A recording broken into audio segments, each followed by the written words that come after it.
All right, let's pull back the curtain on one of the most misunderstood, but also one of the most important tools in all of big data, Apache Hive. So let's just dive right in, head on. If you've ever heard someone say that Hive is slow, you've really only heard half the story. The truth? Hive can be incredibly fast, but only if you know its secrets. And today, we're going to uncover them together.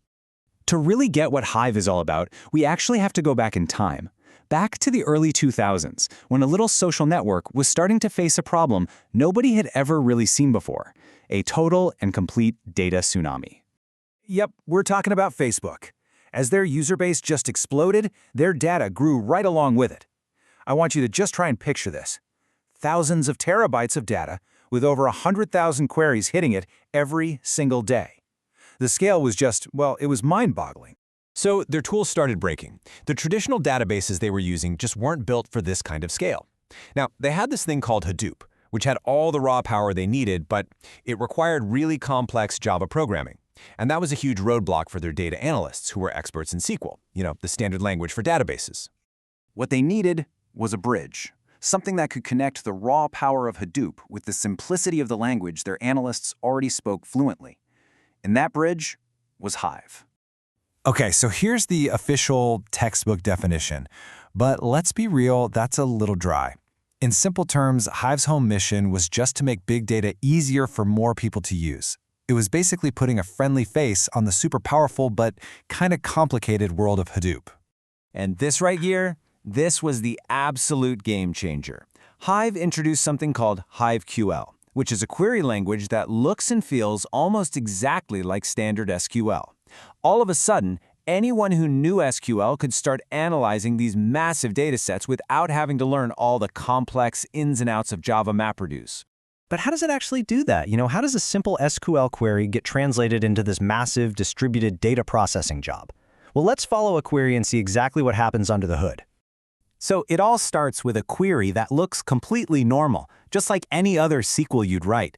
Something as simple as select star from sales where country equals USA. Nothing fancy.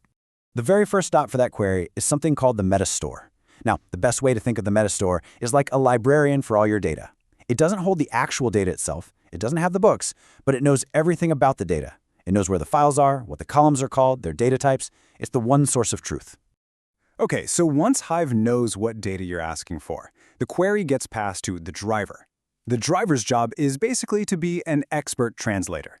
It takes your simple SQL, it compiles it, and then it optimizes it, creating the absolute most efficient, step-by-step plan to get you your answer. And finally, that plan is handed off to the execution engine. And listen up, because this part right here, this is the real secret to Hive's performance. Originally, it used an engine called MapReduce, which was powerful, sure, but also kind of slow. But today, Hive can use much, much faster engines like Apache Tez or Apache Spark. Which engine you choose, well, it makes all the difference in the world. Which brings us right back to our big question. If Hive can use these super fast modern engines, why on earth does it have this reputation for being slow? Well, let's bust that myth once and for all. Look, the reason Hive gets a bad rap for being slow almost always comes down to a few common rookie mistakes. People use the old, slow MapReduce engine just because it might be the default setting. They store their data in simple text files, which are easy for us humans to read, but they're terribly inefficient for a computer. And they don't organize their data at all, which forces the system to scan every single byte for every single query. But the pros? Oh, they have a completely different playbook. They unlock incredible speed with 3 key moves. First, they pick a faster engine, like Tez or Spark. Second, they use these optimized file formats called columnar formats. And third, they intelligently organize their data using techniques like partitioning and bucketing. Let's just talk about file formats for a second, because this is a big one. A normal text file stores data row by row by row. So to find info in just one column, you have to read all the other columns along with it.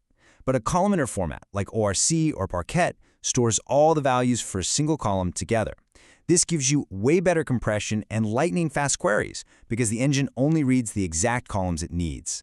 This one change alone can make your queries orders of magnitude faster. I'm not kidding. So when you put all that together, the right engine, the right file format, the right data organization, Where does Hive really, truly excel today? The answer is large-scale batch processing. Hive is, without a doubt, the king of jobs that need to chew through enormous amounts of data.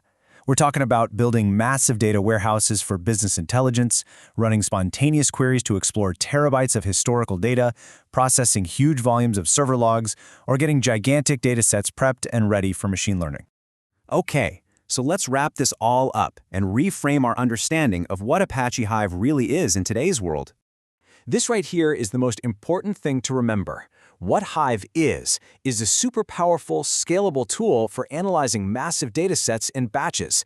What it is not is a real-time database. It was never meant for handling thousands of tiny split-second updates.